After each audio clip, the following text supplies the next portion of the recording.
in a project of making, I wanted to raise this question of cities of who's made.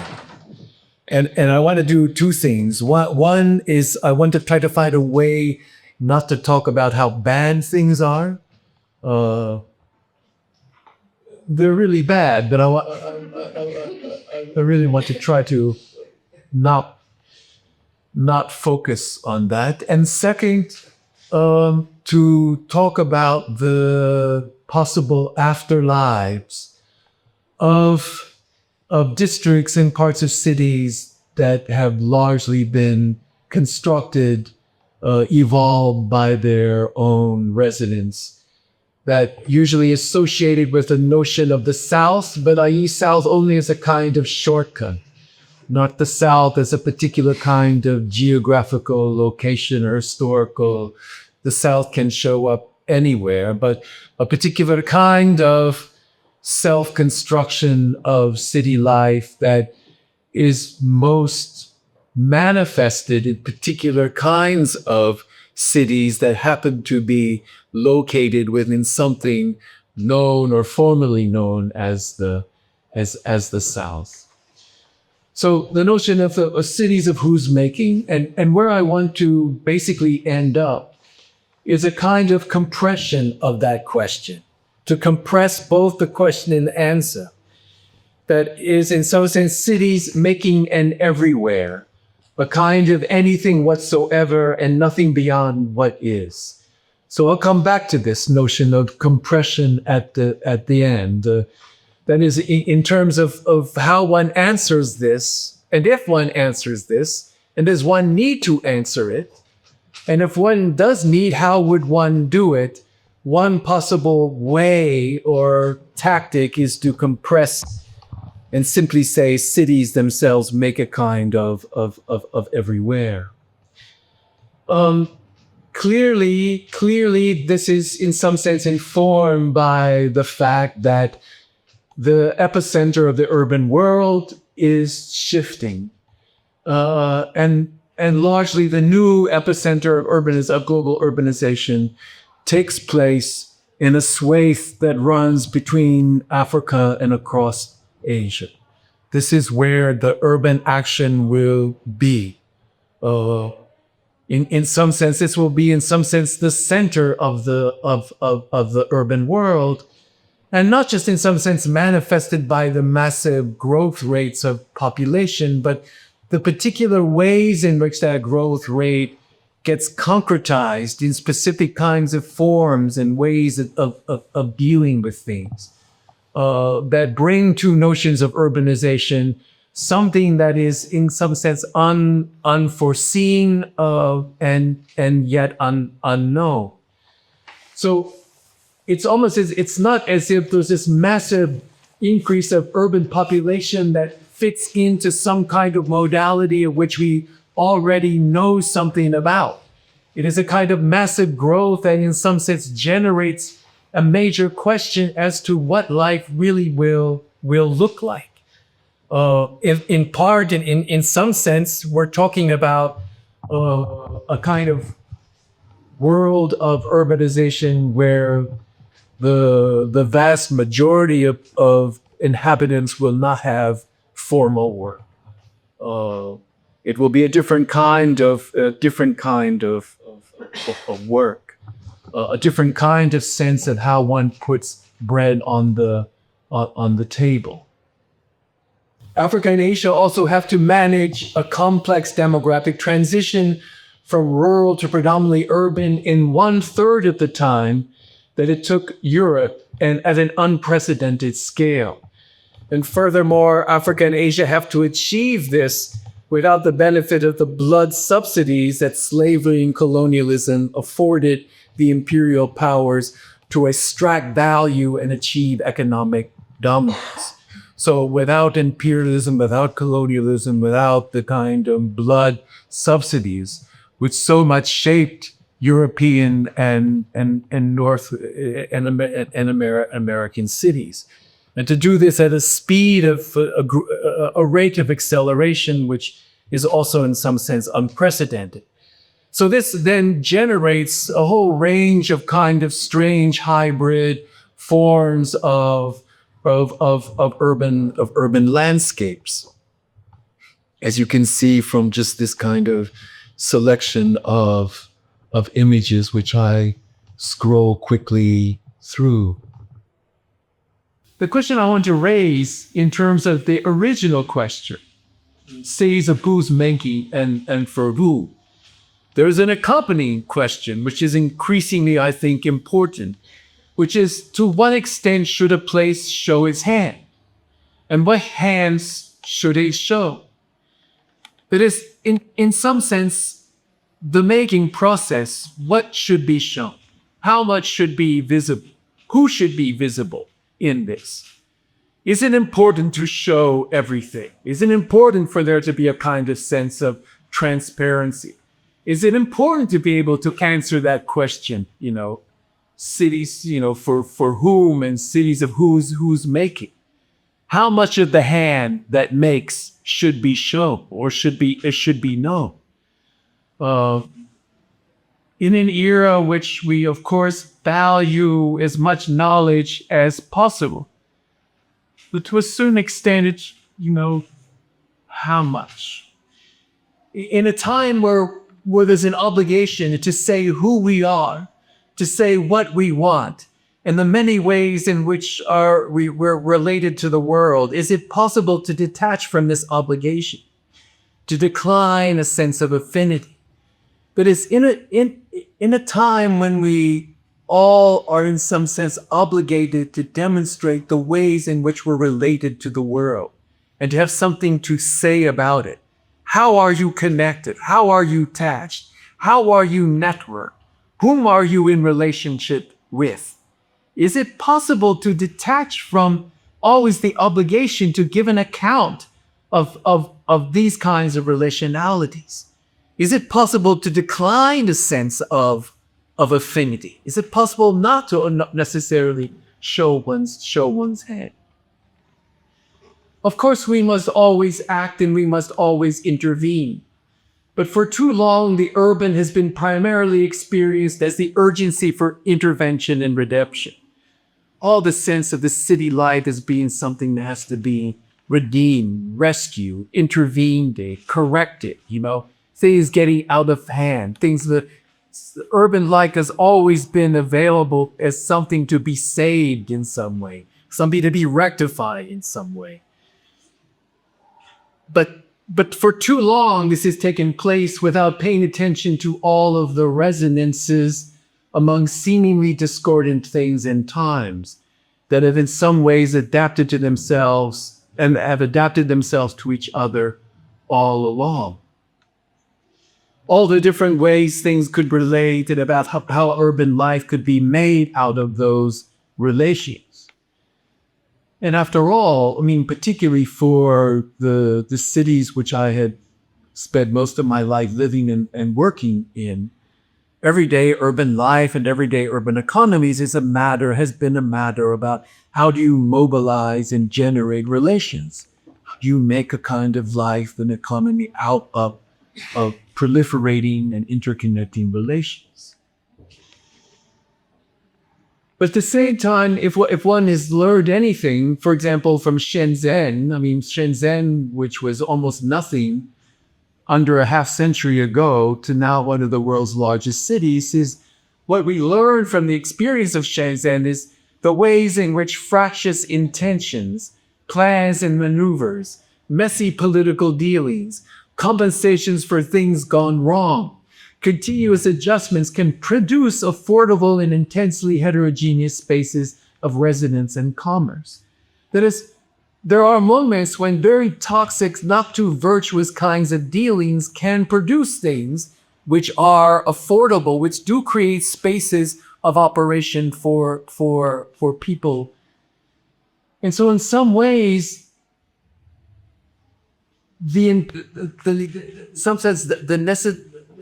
the obligation to always show what has taken place as a way to ensure the kind of possibility of creating place and spaces for people, and doesn't necessarily hold. what's interesting about the experience of Shenzhen is that the way in which all kinds of sort of messy deals and compensations, the ways in which people tried to make money and failed at, but the aftermath in some ways did create spaces which in some ways are very dynamic and very interesting. So in some ways, this sort of the fit between, a kind of politics, a just and virtuous politics, and a virtuous outcome doesn't necessarily hold. And then, in terms of always showing one's hand, always being transparent, much of the reason why many endeavors within the districts in which have worked has been the absolute lack of transparency. The kind of ambiguity as to who owns what, where there are multiple statuses of land, where there's no such thing really. I mean, of course, land can be bought and sold, but in the end, it's not clear exactly what you're getting when you buy and sell something called land. The notion of property is not, so this notion of where the improprieties of property really manifest themselves all over the place. Where it's ambiguous as to really who has what right or what use over what. Now, multilateral institutions will say, well, this is a kind of impediment, and to a certain extent, it is an impediment. But in some sense, there is this kind of overarching ambiguity around exactly what do you show, and how much do you show, and how clearly that you show it. Of course, the lack of transparency, the lack of clarity, often means that cities will experience accumulation without development. It will oftentimes mean that there will be provisioning without clear maps. It will also mean that there will be so many different labyrinthine procedures to become a visible and enabled citizen. The lack of transparency does mean that there can be institutional disengagement from residents and local realities. I'm not saying that in some sense the notion of clarity and knowing who does what to who, and to have a clear sense of that is not important. But at the same time, oftentimes our obsession with it neglects the kind of spaces of the kind of value that ambiguity has brought to the table, the kind of value that a lack of clarity does. And somehow it is a matter not of either or, but of both and. And how you live in a kind of urban life of both and, where things do need to be shown, but also things need to remain in some sense opaque and invisible. Because at the same time, urban life is a kind of mode of connection. It is an interweaving that consists, at least suspend, if not get rid of, the need and devices to determine what causes what or how things are specifically related to each other. That is, not to have to show that, not to have to show this kind of sense of cause and effect, not to be specific, not to be concrete, because the absence of that gives some kind of wiggle room. It gives some kind of space for negotiation or for fight or constatation or uncertainty that can be used and appropriated by people for whom the certainties of everyday life oftentimes work against them and keep them at the bottom. So in some sense, I just want to quickly revisit some of what I consider to be some of the kind of predominant dynamics and aspects of what I call majority districts. Majority districts being, in some sense, the majority of populations of places like Sao Paulo, Karachi, Mumbai, Jakarta, Lagos. Not the slums, not the people that are at the most poor, but the majority of these popular districts, which is a kind of interweaving of poor, working class, lower middle class residents, where it's oftentimes not clear who has money and who doesn't have money. It isn't clear exactly what people's class status may be. It may be that people might have a big home and not have a lot of income, and it might be that people have a shack and have a lot of money accessible to them. And in some sense, the composition, the complexion of these majority districts have themselves been replete with certain kinds of ambiguities. That is, there's sometimes very strong collective elements in their production. Sometimes incremental piecemeal development and valuation, but sometimes it's more private than it is collective. So sometimes collective, sometimes not. But still with marked interdependencies of both cooperation, generosity, parasitism, and the implosion. That is, mixed values, generosity and manipulation. A sense of willingness to give to each other, but also violence. And the intersection of these very different values often means that residents have a kind of tied fate to each other, a way in which those tied fates are both virtuous and destructive. And it's sometimes difficult to tell the difference. That is, and across very different types of districts, if you pull the plug on one, others are likely to follow.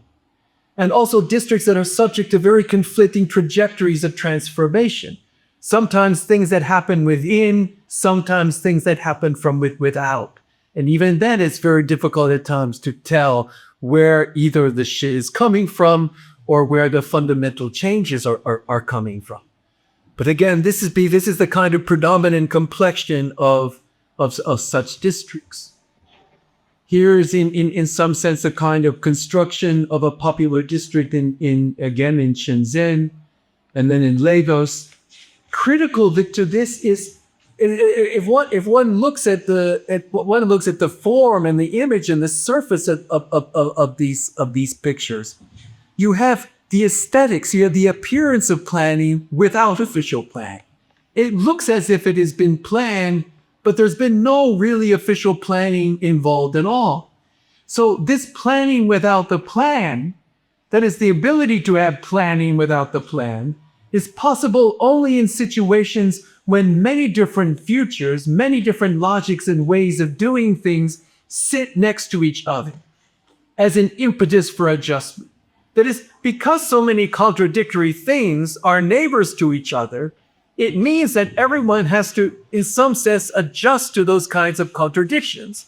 And it's the process of adjustment to those kinds of contradictions which generate then a kind of disposition which looks as if it's been planned, but there's been no real official plan involved. And so you also have districts where, again, two different things go on at the same time. We have different trajectories of agglomeration and parceling and in reinvestment, people actively doing things, and at the same time, a kind of accommodation to decline. You have people showing all kinds of initiative to keep things going, redo things, sitting next to people who are content just to let things sort of slowly go to a kind of ruin. You have a kind of constant incremental improvements and also acts of doing nothing. We have trends toward accumulation and consolidation, as well as letting things disperse and dissipate. All of these things exist next to each other, and it's not clear what differences are at stake. Specific instances and embodiments of power and interest and identity might be at work and be worked out to the ways in which districts are divided and their space organized, the ways in which land and building and materials are used. But these divisions do other things in a political ecology where heterogeneous inclinations and operations push and pull at each other, attempt to work out how people and things will impact upon each other. Of course, again, the predominant problem always is how whatever happens locally is then connected to the larger urban system. Things like in terms of bulk water supply, electricity, roads, transportation. This is always a kind of question about many things can take place locally, but still it doesn't address the problem of how these kinds of local phenomenon are connected to the larger urban system. Again, what it is possible for people to do with each other is largely a question of what exists between them. Just as like, we all sit in this room, we all share this space together. What's possible for us to do with each other largely is a matter of what is existing between us. All of the kinds of architecture of the room, the space, the distances, the way in which we're seated, how we, this is true for all of our lives. So the question is how this between can be shaped as active points of reference, connection, and anchorage. And infrastructure is that between, but both concrete and atmospheric. So how materials are arranged according to their angles, their enclosures, their openings, their ambiance. All of this produces a spatial vocabulary which enables residents to do different things with each other and still create microstabilities. That is, when people talk about self-constructed neighborhoods, they're not just talking about building their house. They're talking about how you build an atmosphere, how you build how you use the material environment to create particular angles on things, literally angles on things. What gets opened up? What gets seen? What gets folded in? What gets closed? What is possible for people to pass through? How do you pass through this? All of this was a kind of infrastructure that was a matter of a kind of form of construction. Not just simply the byproduct of people building their own individual residence. There is a kind of districts were curated in a way to make infrastructure create a kind of ambiance, a kind of atmosphere, a kind of sensibility, a kind of place where people could feel and sense.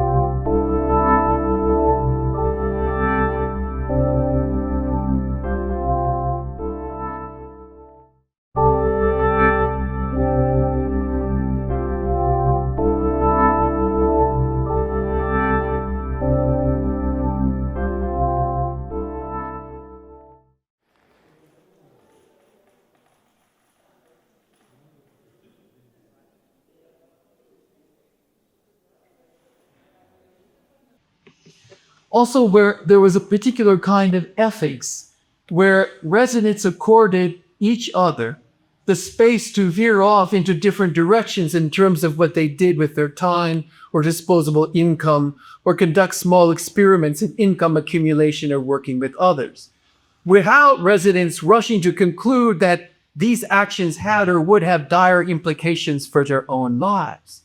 That is, in a way, it doesn't mean that we didn't live in a kind of place that didn't have norms and rules. Of course we had norms and rules. Of course we had expectations of each other. Of course we paid attention to the way in which each of us behaved.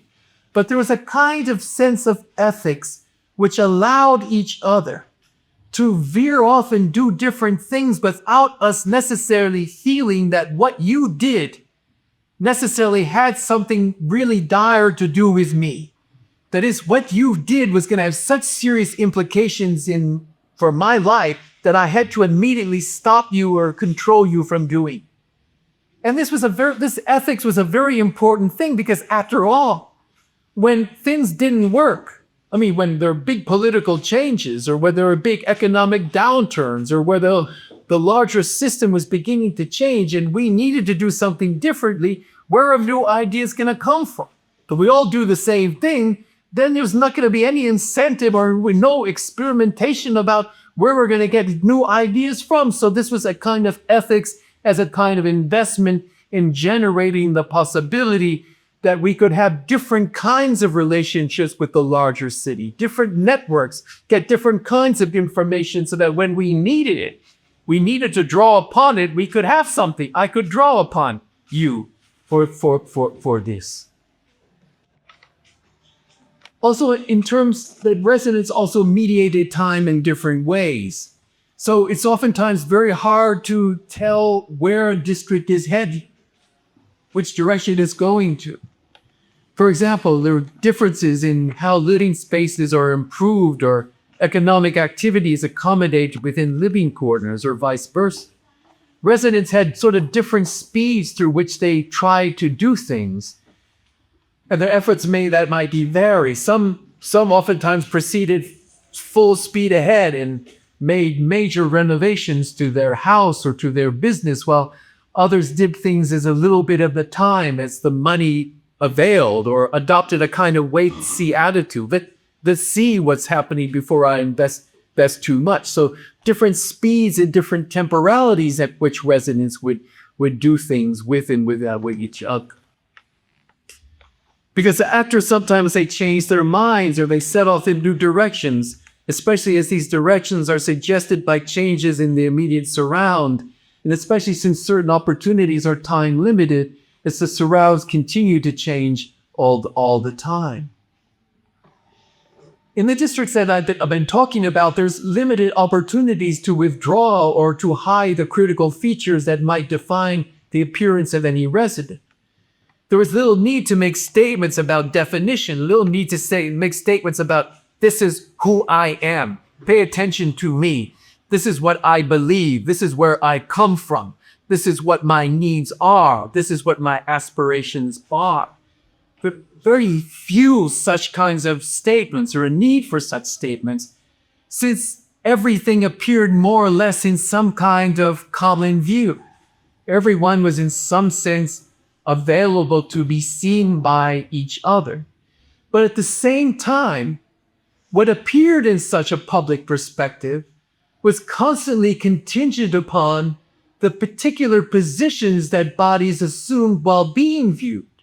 And given that these positions were so material and architecturally diverse, it was never clear just exactly what was being seen once it was seen.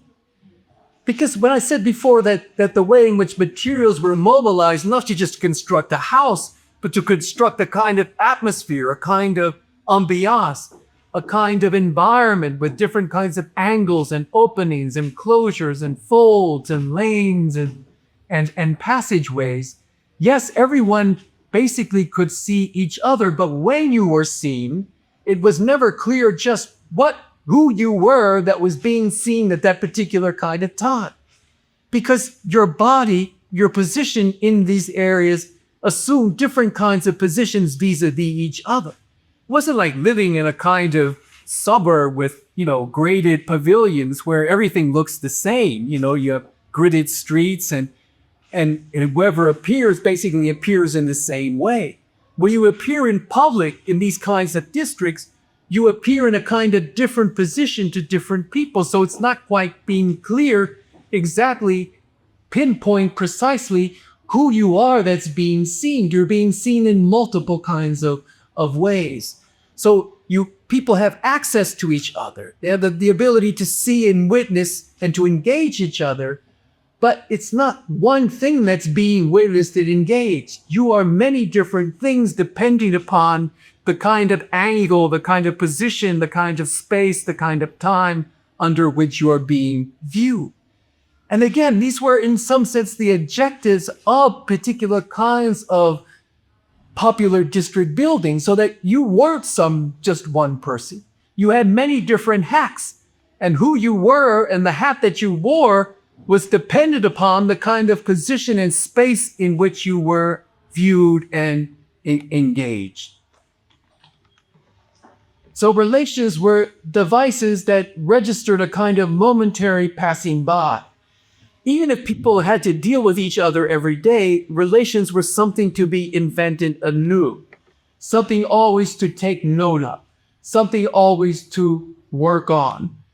That is, we all were in a kind of relationship with each other, but because we were many different things to each other who were also many different things, we couldn't take for granted one particular kind of definition of what we were all together. So in something, it had to be always something to take note of and always something to work on. Now comes the problem. The problem is as a kind of afterlife of districts that depended so much on these kinds of thick capacities of generating and working with relations. Because in some ways, those kinds of capacities have been stolen. They've been appropriated by more powerful forces.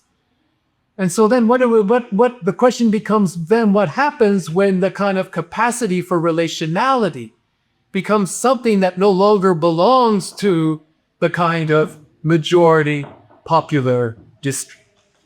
And so this is the kind of conundrum I want to say a few things about. That is, deep relationality now become the capacity to exteriorize intricate histories of people working with each other, deciding, thinking through things onto apparatuses of calculation and formalization. That is, deep relationality is less something that we do as a matter of our negotiations with each other, but something that's more a matter of algorithm and calculation, more a matter of digital operations which decide for us just how and the extent to which we are related to each other. So increasingly determinations of who can do what with whom under what circumstances and what can be produced from what these efforts are is increasingly subject to a form of relationship making taken over increasingly by integrated systems that render experiences of all kinds into some form of interoperable data. And across the urban world, interoperable data is the key word on the part of municipal administrations everywhere. How do we generate interoperable data? That is, data that can be compared across different kinds of locations, bodies, and operations. So, mayors, municipal administrations are all into now governing through buying data systems which promise a kind of sense of interoperability, specify what's the relationship between transportation, employment, where people are located, demographic profiles, local government finance, material flows of water through the city, particular experiences of urban life which are hard to interact, hard to find a kind of common language for.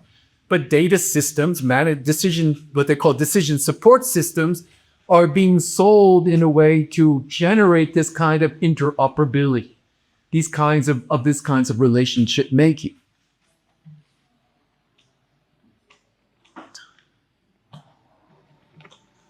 Thus, relations become something that is to be targeted.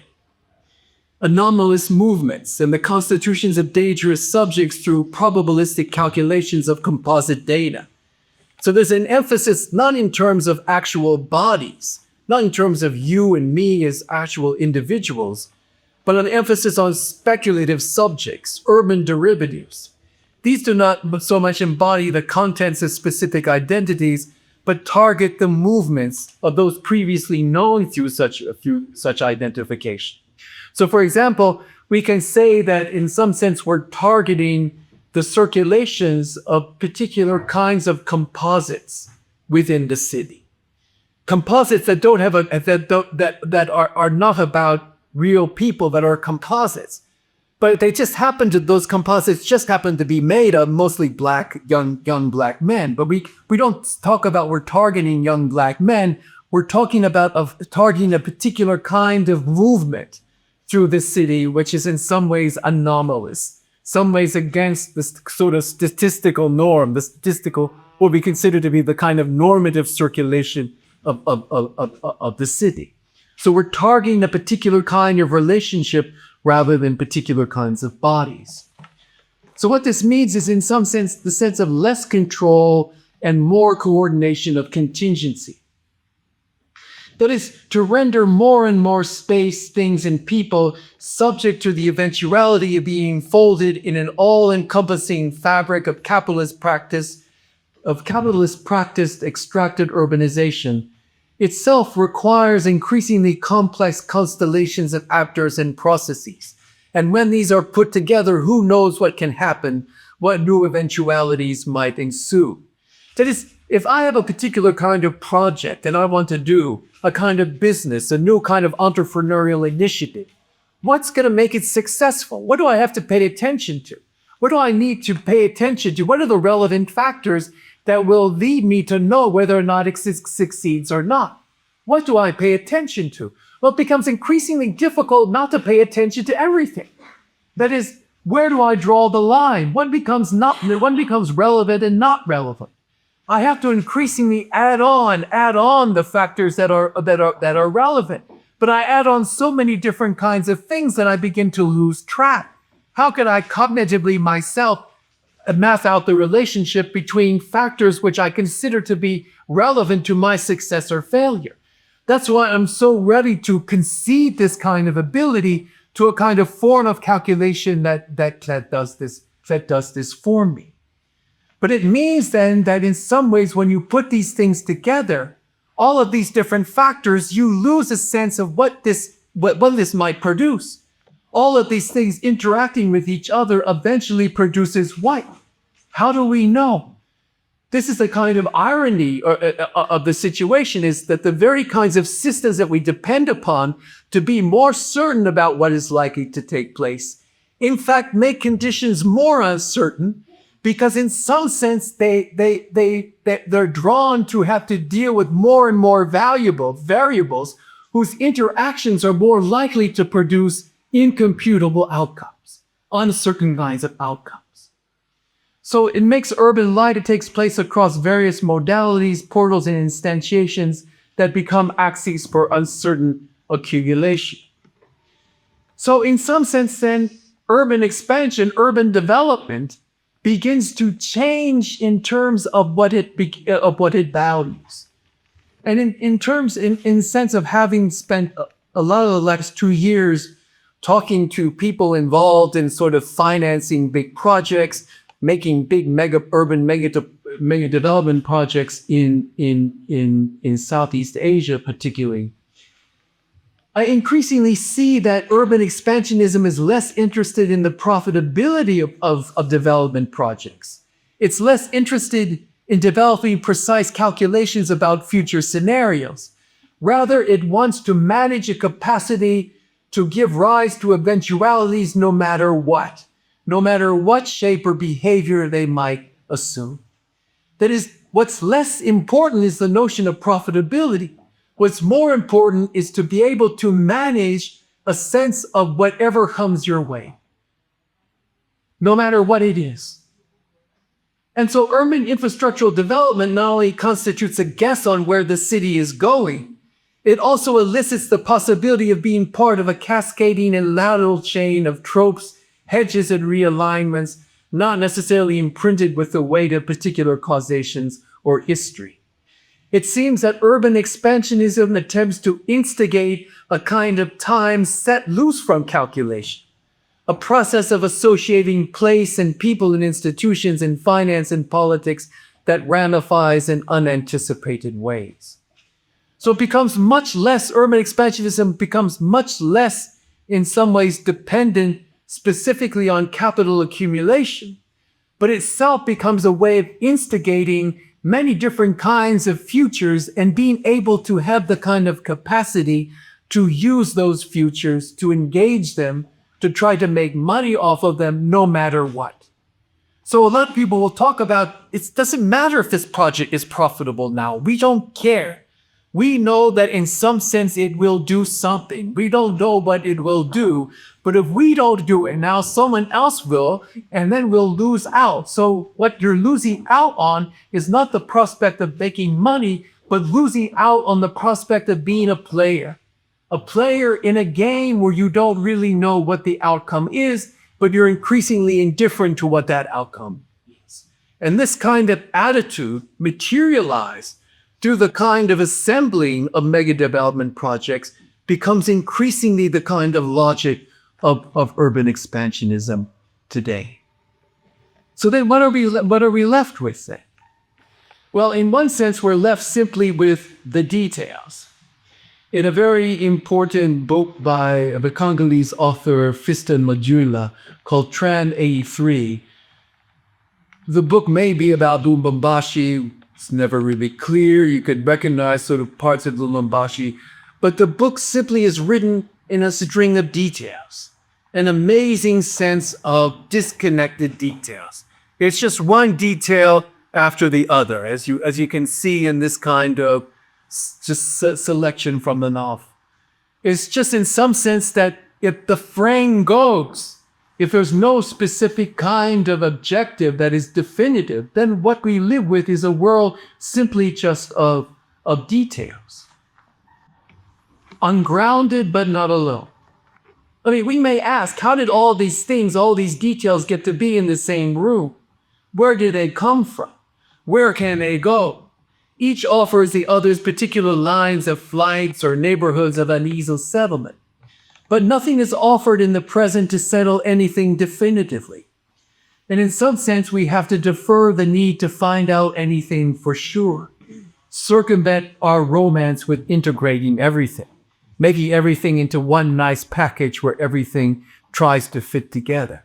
Because in some sense, what we're dealing with is a world where overarching narratives, as they're subsuming, are inoperable. And so instead of there being interoperable data, we live in a world where any kind of overarching frame becomes inoperable. Details may carry the traces of the relations that constituted them, but the details are free from serving as locked-in evidence of particular dispositions, and instead can be seen as secretions that may mix and congeal in ways that go beyond our available vocabularies. So the point becomes, how do you live in a world amongst these details? It is a matter of adopting different ways of sensing that navigate through details as if they're kinds of weird alliances. And such alliances, weird alliances, might refer to what might be going on without the need to marshal specific empirical evidence. That is, in some sense, a world of weird alliances, of things coming together, is what might be taking place, but without either the need or the possibility to prove that they are taking place, but to act with the sense of the might. So in some sense, sociology becomes increasingly not what is, but what might.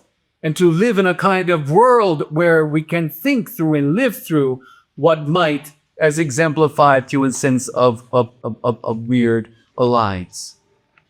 I'll have to skip this because of time, but so in some sense, cities are full of things existing side by side, which obviously do connect, but oftentimes don't leave discernible traces. So many events acting in concert, but seeming to concretize nothing. Inoperable relations reset the scale of the city by ceaselessly changing the modulations of social life as if they were always already in sync with the pulsating aesthetics that managed to stay out of sight. That is, much of what urban life always has been inoperable.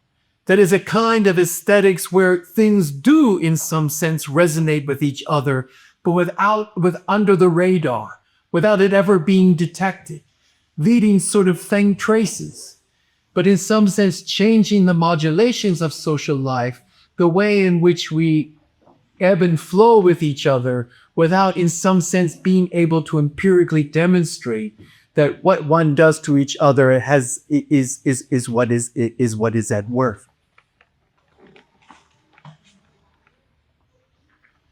So the question is, what else happens when accumulation by capitalist improvisation meets the mesh of locally honed moral economies and associations vernaculars?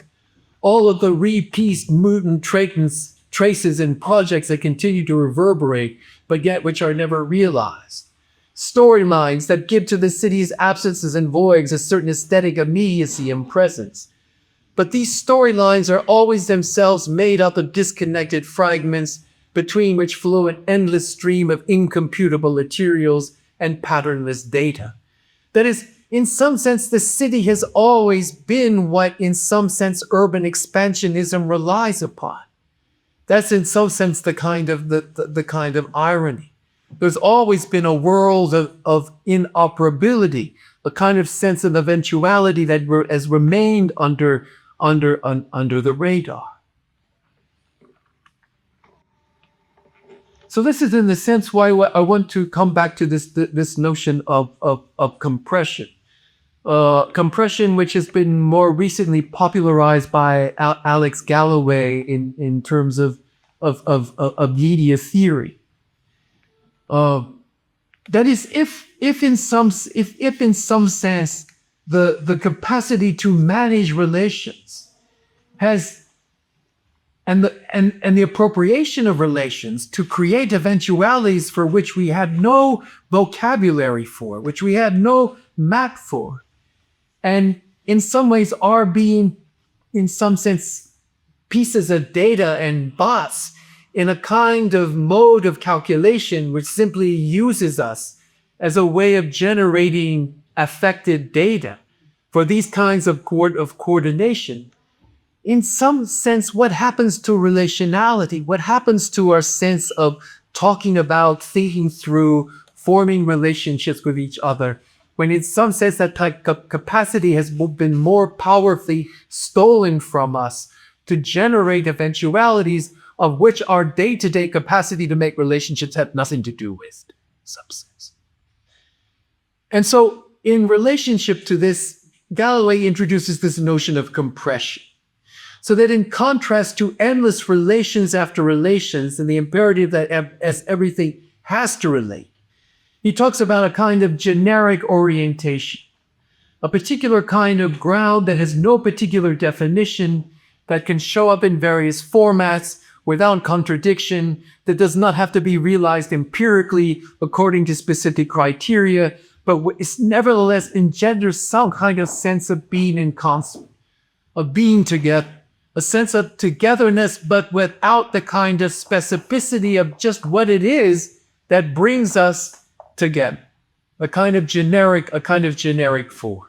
A ground with no particular kind of definition. And in some way, this image is a kind of sense of compression, because it compresses in some sense a kind of sense of intimacy with a kind of sense of anonymity. It compresses a sense of a kind of everyday sense of vernacular and ease with a kind of environment of foreboding. And in some sense, this image to me indicates a kind of future suggested by a particular kind of mode of urbanization, which seems to be the predominant one taking place across Africa and Asia today. Even though this image is drawn from China, it is in some sense a kind of compression that I think that is important to think through and to know the possibilities of what we can do with this and how to experience it. So compression is neither the powerful or the weak, it's neither one thing nor another, but it's a withdrawal from having to make distinctions. So the generic is a kind of possibility imagined in every imaginable form. It is never in direct relationship with anything else, and because it is indifferent to what it determines, it cannot fix itself to any particular urban forms through immediate forms of causality, reciprocity, and exchange.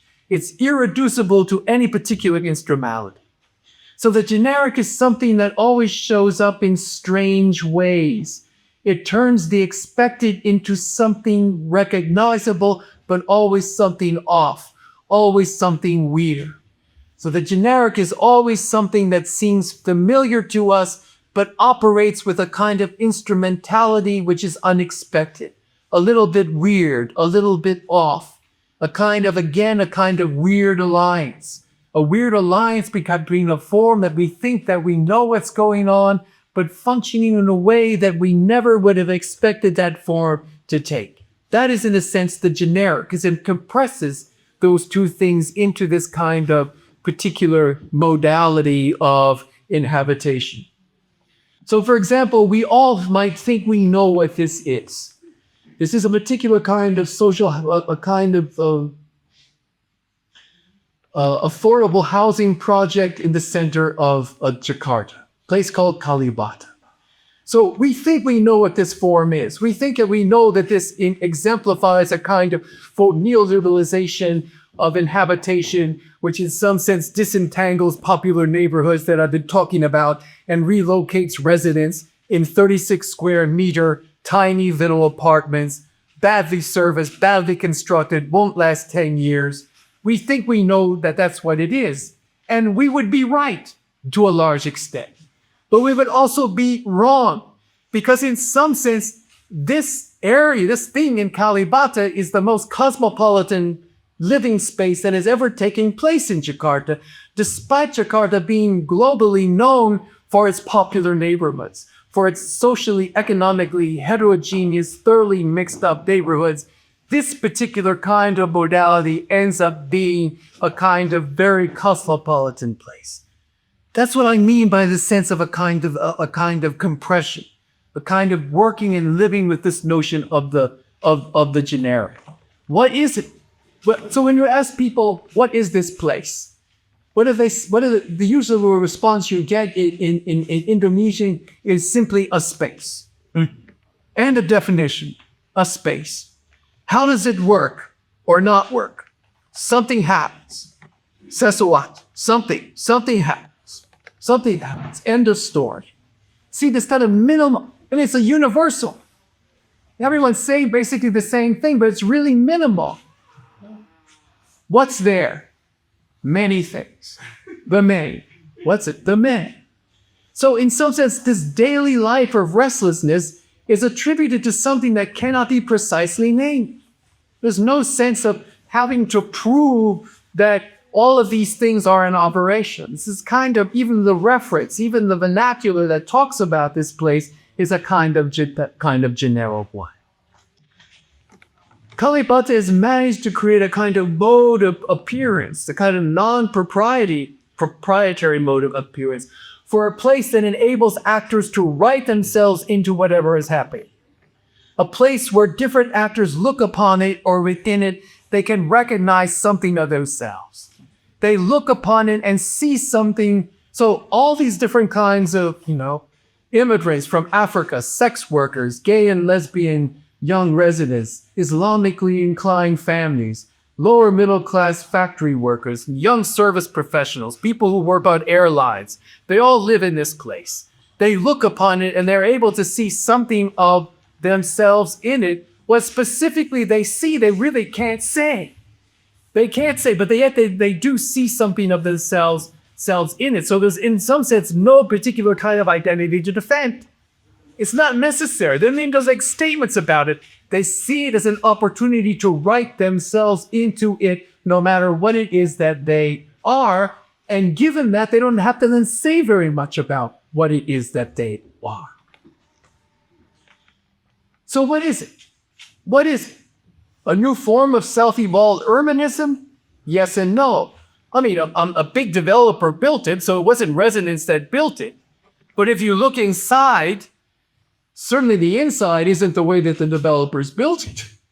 It's been completely remade on many floors. So is it auto-construct, self-construction? Well, maybe yes, maybe no. Is it a consortium of local developers? Well, yes and no. It's not clear who the land belongs to.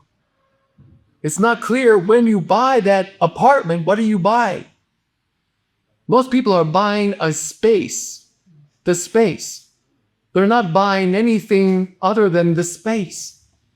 Doesn't come with the infrastructure that links the tap water and the toilets to the, that's a whole different ownership thing. So is it subsidized housing? Well, yes and no. There were subsidies, but who knows how much? Is it a money laundering project? Well, definitely yes, but not necessarily yes.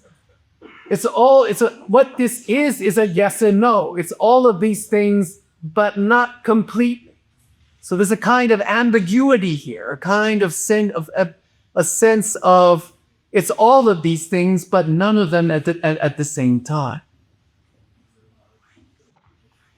Look at when you look about the money that's mobilized in order to buy these things, and it's like sometimes one apartment is bought, sometimes one floor is being bought. I mean, sometimes a prayer group of women that meet every Thursday night, the Majlis prayer group, after 2 years will collect money and they'll all pull their money and they'll buy a whole floor. And then they'll all move into the floor. And then they're all neighbors they're together. Sometimes informal markets, self-owned informal markets night markets that sell fruit and vegetables that are collectively owned and run. Sometimes they put the profits into buying two, three different floors. So the amount of finance the different kinds of finance that are put to work, some is saving, some is speculation, some is collected assets, some relies upon extensive lateral borrowing networks, some is remuneration for work and favors. Part of it's laundered money, part of it's pooled money among different associations. Part of it is intricate subleasing arrangements. That's the other thing. If you're living there and you're paying rent, who do you pay your rent to? Well, sometimes that's not even clear. In fact, in Kalibata, there's a court case on the part of apparently the original owners that have gone to court to try to get their property back because there have been so many subcontracting arrangements that they no longer really know who's renting out their apartments or not. Sometimes it's barter. Sometimes these apartments are exchanged for other things. So in some sense, what I'm trying to suggest is that increasingly we live in an urban world where this is what we have to work with. We may want and we may still aspire to the kind of popular neighborhoods and districts that we associate with, high quality, sustainable urban life. But increasingly, what we're going to be dealing with is this. And we can't act as if we exactly know what this is, because even itself doesn't know what it is. And it's that kind of ambiguity which provides a kind of opportunity for us to work with, something to think through, a kind of different notion of what urban life can and can't be.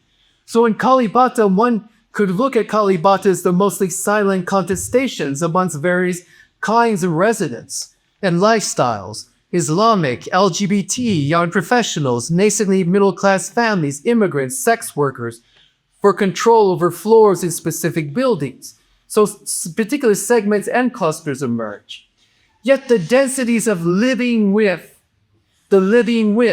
ensure circulations of stories and rumors and information. The design of internal ground floor public spaces provide for mutual witnessing. But there's so many variations of people passing through, some staying long, some coming in and out, some renting places by the day, some people that will be there forever, that it's really never clear who is who and what is what. So the trajectories of external movement cut across a wide range. One of the reasons why Kalibata is so popular as a place, because it's located right in the center and it's located near a train, and it's like people spread out across the city. And it's that spreading out which makes this a kind of nerve center. So it's less important what operates on the inside than the kind of collective penetration and cultivation of the larger surrounds. It's less important that this place create a particular kind of atmosphere in the inside, but it becomes a kind of base from which people spread out throughout the urban system, using their kind of common residence as a way to try to affect a kind of larger swathe of urban light on the outside. So, for example, in what Far City, right outside of the borders of Singapore, in Malaysia, Chinese developers are building, thousands upon thousands of units that will never be sold, because Johor Bahru will never be the new Shenzhen. But yet there's going to be this kind of generic infrastructure which will sit there. And I think in some ways an important political task is, how do we work with this? How can we find ways to occupy, reformat these very kinds of so-called generic conditions? I think this is going to be an important opportunity in terms of people working on urban issues.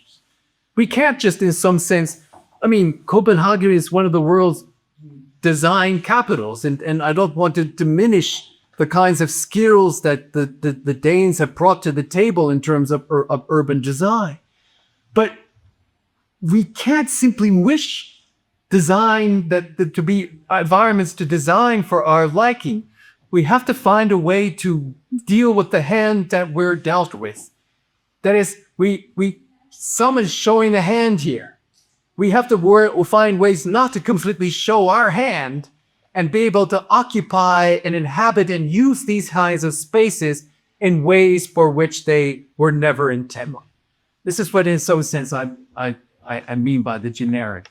For only in this way can we keep the following in play, which I think is critical to urban life, to keep the following in play. Who can do what with whom, under what circumstances, and what can ensue from the resultant actions? Who can they reach? How can they be made known? How changeable are they? And what kinds of other actions are impeded, compelled, or opened up as a result? Nothing is completely ruled out or disciplined, and not everything is possible. This is the critical challenge, I think, for us in the future. Thank you for your help.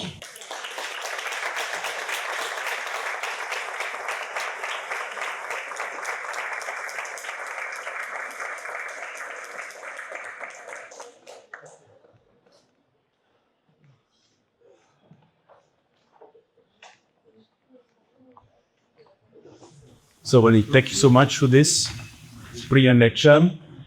For time reasons, we're going to kind of keep it short, and I'll pose one or two questions. And actually, it would be great if you participate in this conversation, by asking questions. I think it was, to me at least, a very fierce, also challenging presentation. So, thank you for that. So my first question, or the first thing I noted before I use the question is exactly the fact that it seems to see these cities and this example you gave of Kalibata, that actually the thing that rules is a certain undecidability. It's like the Procol mirror we just saw earlier on, and you look into it and you see just bits and pieces of different things, you cannot really catch anything, So that is the kind of sense I got from that. But I wanted to ask about the role of information technology, IT, computer, internet, because you mentioned the role they play from the point of view of control, of city governors, of mayors. Well, what about the city dwellers, in the sense that the kind of shift that happens with the spaces with the urban in cities, that the handouts have changed, that the handouts happen within the internet, but also the kind of the construction of the internet cafe as kind of a hangout. So what is the relation to the construction of cities? The internet. So is the internet become a kind of an extension of these urban spaces? This kind of very different and diffuse space. What did you say? It certainly can be.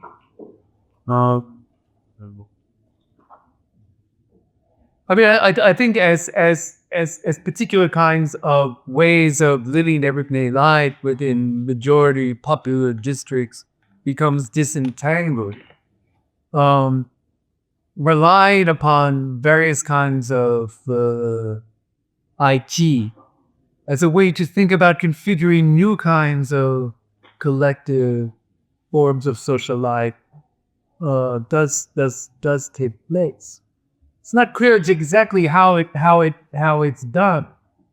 For example, my partner belongs to so many WhatsApp groups that, I mean, Zaba's almost 40 years old, and the people that she went to first grade with have a WhatsApp group, which they all participate in every day.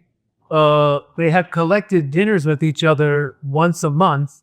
Why first rate, not second, third? There are all kinds of ways in which I have a guy that I work with. He's a barista in a small cafe. He was a factory worker on drugs, 15-hour shifts making donuts. He takes care of 30 people in Jakarta from his hometown 3 hours away. The only thing they share together is that they were in third grade together. But through WhatsApp, they all stay in touch with each other. They all share information about what the city looks like today, where there might be jobs, where's a cheap place to buy rice at a particular price. I mean, so there are ways in which these kinds of tools can be,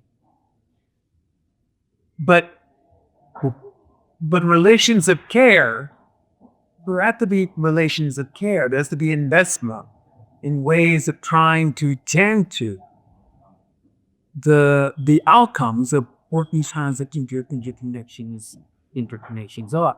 I mean, a big selling point on the part of many mobile phone companies. Like, for example, in Karachi would pay people to form these kinds of groups, and they would get free SMS and all this stuff, and they'd form these kinds of groups, and they'd be together for a while, but as soon as the subsidies went, then they would be covered. So it becomes like an instrument, but still requiring how to think through providing care, taking care of. Yes, exactly. That's what I meant. Back in the days, I remember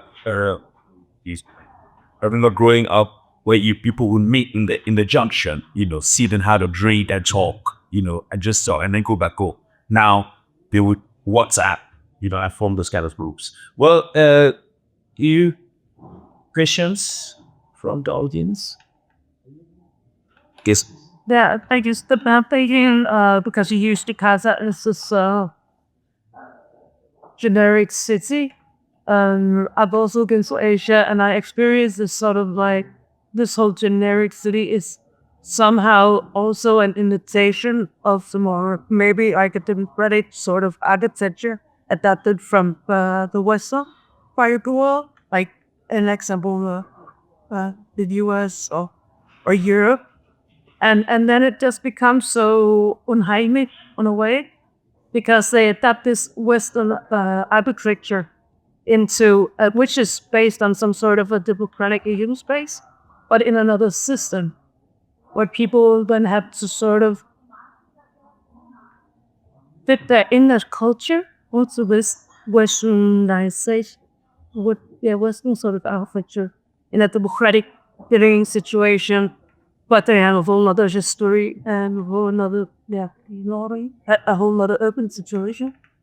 And that's why the whole, in my video, like of history or the unheimlich view that there. Yeah, comes in. It's a bit like that dwelling, you show, where everybody can see that it's just like one high-rise of apartments, and we can all recognize it, but it has this sort of, it's home, but not home, no. Yeah. And it's this totally without history and got saying, well, so it just has this like more practical function. But it's taken like from one situation, just like rather brutally put into a whole other country and those.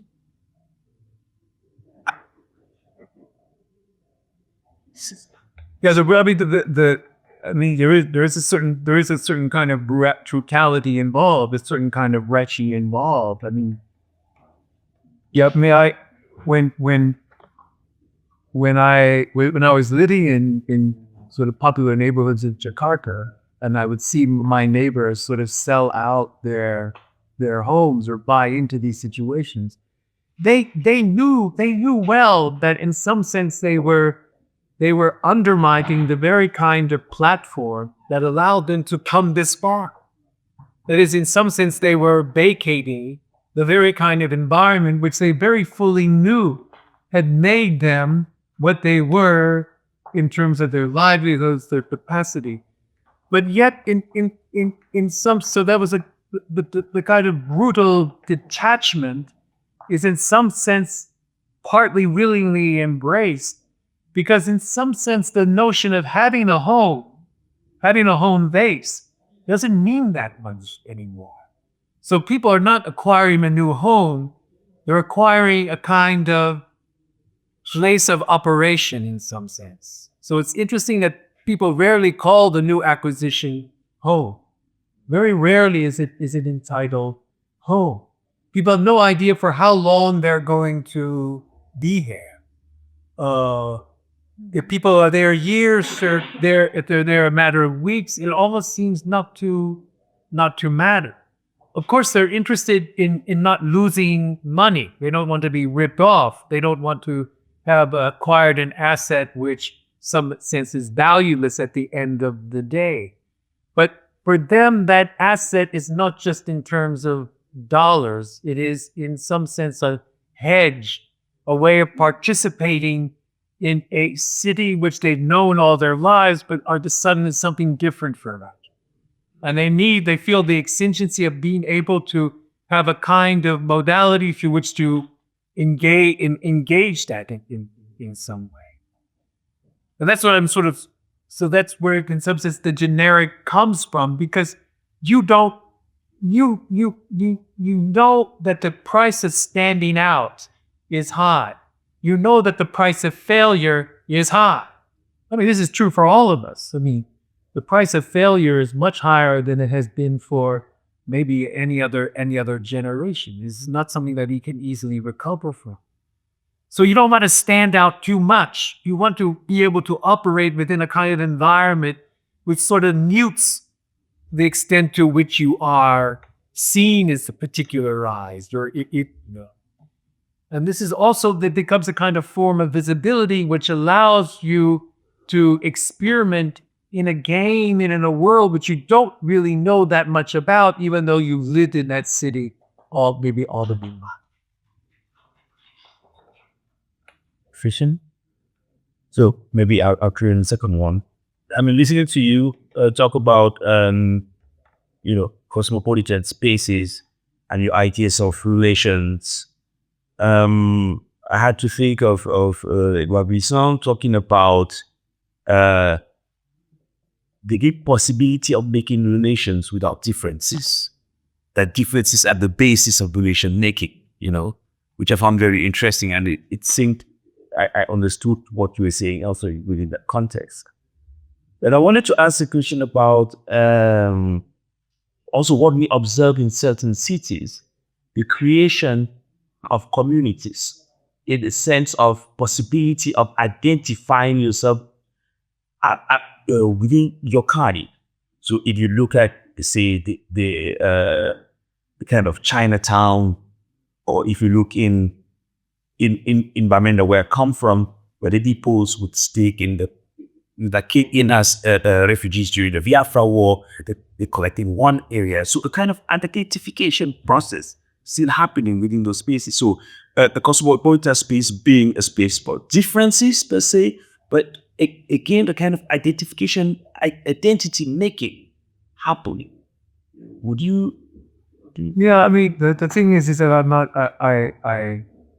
I think there are arguments that can be made about the importance of certain kinds of installations, the kind of periods of gestation where you don't have to always negotiate and navigate the complex relationalities amongst differences. An argument can be made for that. And in most manifestations of those moments or spaces of insularity, they've usually been contiguous to others. So there have been frontiers, and the frontiers have been ports. What I worry about is that those spaces of insulation become a kind of proliferation of tribalisms and mafias, and this is what, I mean, I said at the beginning I wasn't going to talk about how bad things are.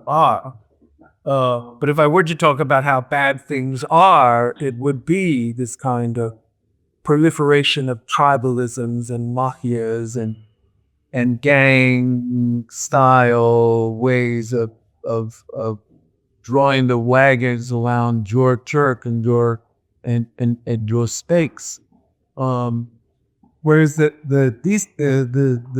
kind of more generic modalities I'm talking about here, I would argue, potentially allows people to write and schedule without the sense of having something to necessarily to defend.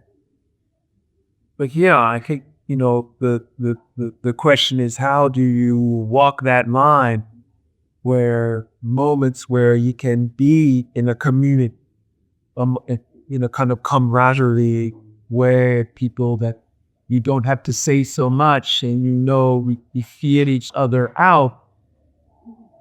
How do you sustain those without the kinds of precursors of other kind of business?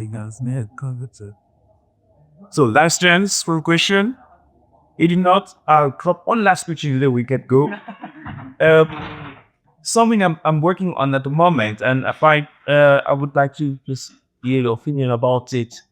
About spaces, city spaces, and spirituality. Junctions, crossroads, and their whole mix in every society about those spaces and spirituality. Utuelepa in Lagos, all these buses, all these people that are coming, something is happening there. I mean, something is happening there so much so that people have written about it, Fela Kuti and Whiskey and all these other guys in pop culture, So what is that? What is that in the city space? Well, it's what I was trying to allude to when I was talking about the kind of sense of the inoperable, kind of aesthetics where the discordant find ways in which to speak to each other, in ways that are sort of under the radar, that give rise to these kind of weird spaces that have certain kinds of resonance, that exert certain kinds of power. But because they have a gravitational pull for our feeling and for our curiosity and our sensibility, you also have a gravitational pull for finance. And when finance coagulates even the intricacies of these spiritual places, one finds in the spirituality. On that note, we call it a day.